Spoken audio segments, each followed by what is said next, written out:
साथियों नमस्कार, मैं आर के अमोल। आज मैं आपको एक नेहरू जी के कथन से शुरू करता हूँ। कभी उन्होंने कहा था विदेशों में, हमारे पूर्व प्रधानमंत्री आदरणीय नेहरू जी ने कहा था विदेशों में कि चाइनीज, जापानीज, अमेरिकन्स और अंग्रेज़ों के अपेक्षाकृत कुछ अन्य देशों के अपेक्षाकृत भारतीय कम काम करते हैं। यह कथन उनका 100% सत्य है, क्योंकि नेहरू एक बहुत विजनरी लीडर रहे हैं, बहुत दूरदृष्टि उनकी रही है और बहुत कुछ उनके पास अनुभव था। मुफ्त में वो शासन नहीं पाए थे, लड़ के पाए थे और प्रधानमंत्री भी बहुत संघर्षों के बाद हुए थे।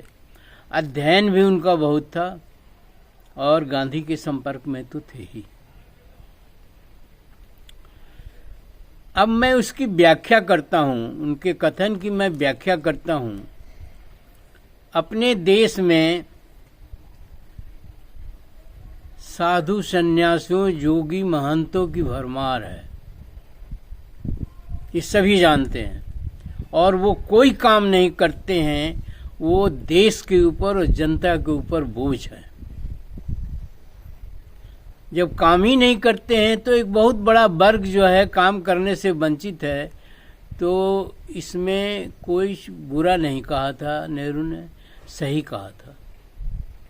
दूसरा वर्ग कुछ ऐसा है जो काम जो करता है वो अलग किस्म का काम है।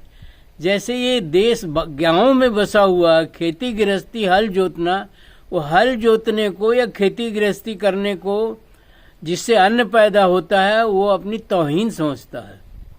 ये एक बहुत बड़ा वर्ग है। और उसको ये लगता है कि मैं छोटा हो जाऊंगा। जब ऐसी सोच है तो काम कैसे होगा, अन्न कैसे पैदा होगा, कैसे जो है हम अन्न खाएंगे या उसको विदेशों में भेजेंगे। तो इस हिसाब से भी नेहरू का तर्क सही है या नेहरू का कथन सही है। तीसरा वर्ग है जो साधनहीन है, जिसके पास काम करने को कुछ है ही नहीं है। उसको अगर मजदूरी मिल गई या नहीं मिली तो वो काम नहीं करता है। इस तरह से भी श्रम का नुकसान होता है और उसके काम करने की क्षमता कम हो जाती है। और वो राजनीतिक शिकार भी है, सामाजिक शिकार भी है, आर्थिक तो हो ही जाएगा। तो इस तरह से उसका भी काम कम हो गया। कुछ राजनीति करते हैं या कुछ इसी तरह का काम करते हैं जो काम तो करते ही नहीं, सिवाय वो नेता बने हुए हैं। नेताओं के बारे में मैं कह रहा हूँ, वो कोई काम नहीं करते हैं सिवाय समाज में प्रदूषण फैलाने के या समाज में एक तरह से खराब चीज़ों का प्रचलन डालने के संबंध में काम करते हैं। वो कोई काम नहीं हुआ, उसे कुछ काम नहीं कहा जा सकता है। कुछ लोग हेरा फेरी का काम करते हैं, इधर का माल उधर, उधर का माल इधर, ये भी कोई काम नहीं है। तो इस तरह से उनका कथन 100% सत्य है कि भारत में काम करने को तौहीन समझा जाता है, बेइज्जती समझी जाती है। और कुछ लोग मुफ्तखोर हैं, जैसे ये साधु सन्यासी, महामंडलेश्वर कौन कौन हैं ये हम भी नहीं जानते। तो इस तरह से काम, इस तरह की स्थिति जो है जापान, चाइना या अमेरिका या उसमें नहीं है। वहाँ सभी काम करते हैं और काम करने को तौहीन नहीं समझते हैं। ये स्पष्ट है कि हमारे देश में लेबर श्रम की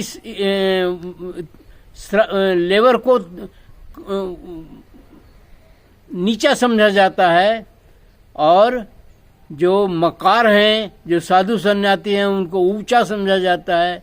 काम कैसे होगा, किस तरह से काम होगा। और अगर इसके कोई निंदा करता है तो वो भी निकृष्ट है। अगर नेहरू के कथन का कोई विरोध करता है तो वो भी निकृष्ट है, चाहे वो जितने बड़े पद पर हो, चाहे जितने छोटे पद पर हो। लेकिन नेहरू का आकलन सही है, वो विजनरी थे, मक्कार नहीं थे। कि मक्कार के रूप में ही कहा जाता है कि नेहरू ने ऐसा कहा और तौहीन हो गई देश की। अरे तौहीन तो तब हुई जब 755 साल ये गुलाम रहा, तब तौहीन आपको नहीं मालूम हुआ? ये तौहीन हो गई। हमने बताया है एक वीडियो में कि 1191 में मीर कासिम आया और तब से ये देश गुलाम होना शुरू। मीर कासिम एक अदना सा एक तरह से कह लीजिए आदमी था जिसने जो है धीरे धीरे, क्योंकि आपके काम न करने की प्रवृत्ति, आपके धर्म की प्रवृत्ति और गलत धर्म, धर्म का मतलब मानव धर्म से है, आपके ढोंग पाखंड आडंबर की प्रवृत्ति आपके अंदर है और काम करने की प्रवृत्ति कतई नहीं है। ये ढोंग पाखंड आडंबर, मुंडन संस्कार, ये संस्कार, कांवड़ यात्रा, ये करना वो करना, और इसको सरकारें प्रमोट करती हैं। और आप कहते हैं नेहरू ने ऐसा कहा था। तो आप विश्लेषण करें ना, विश्लेषण करके बताएं कि साधु संत क्या काम करते हैं। ये दलित वर्ग जिसके पास काम ही नहीं है, जो आपके आश्रय जो है जिंदा है, तो काम क्या करेगा भाई? जब उसके पास कोई साधन विहीन है तो काम क्या करेगा? कुछ हेरा फेरी करते हैं जिसमें फ्रॉडी हैं, जिसमें धोखाधड़ी करने वाले हैं, वो क्या काम करते हैं? धोखाधड़ी कोई काम नहीं है। तो इस तरह से सब मिलाकर के नेहरू जी का कथन 100% सही था। और अपनी बुराई करना वाला आदमी सबसे बड़ा होता है, कोई अपनी बुराई नहीं करता। यहाँ तो झूठी प्रशंसाओं के लोग पर जो है लोग जो है झूठी प्रशंसा से खुश होते हैं। नेहरू झूठी प्रशंसा से खुश नहीं होते थे। नेहरू इस देश के निर्माता थे, इस देश के लोगों में जोश भरा उन्होंने जो भी कुछ भी आज दिखाई दे रहा है वो नेहरू की देन है और किसी की देन नहीं। तो इस प्रकार ये कहना कि नेहरू जी बुराई करते थे देश की, पूर्णतः गलत है। पूर्णतः 1% नहीं, बल्कि आज देश को गलत दिशा में ले जाया जा रहा है, धर्मांध बनाया जा रहा है। लोगों को ढोंग पाखंड आडंबर सिखाया जा रहा है। ये कोई काम नहीं है। ढोंग पाखंड अपने ही जनता को मूर्ख बनाना ये कोई काम नहीं है। इससे बेजनरी तो हमें मेरठ का मुसलमान लगता है जो ये कहता है कि जिन्ना जो है बेवकूफ़ था जिसने पाकिस्तान बना लिया। अगर पाकिस्तान न बनाया होता तो इस देश के सर्व हम होते।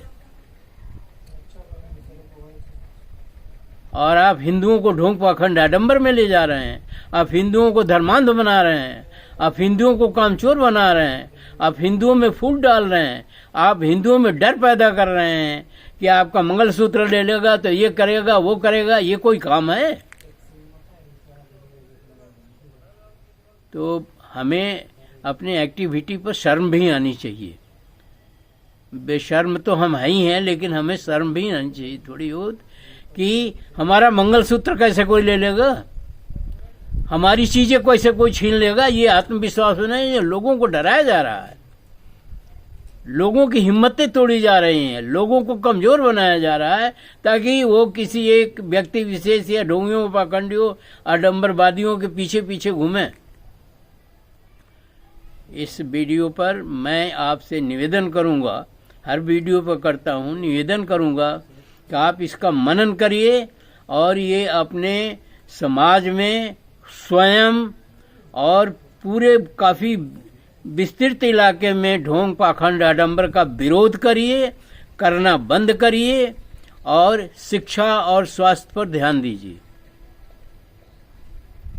मैं तो ये भी कहता हूं कि आपको पत्थर की मूर्तियों को दर्शन करने से क्या मिलता है भाई? कुछ मिलता हो तो बताएं आप हमको भी, हम भी चलें दर्शन करें।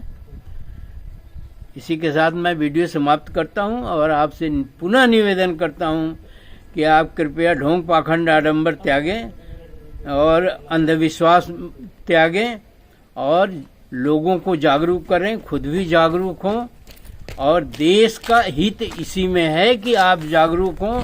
आप अधिक से अधिक लेबर का सम्मान करिए, लेबर का अपमान मत करिए। इस देश में अब तक लेबर का अपमान होता है, लेबर को नीचा देखा जाता है।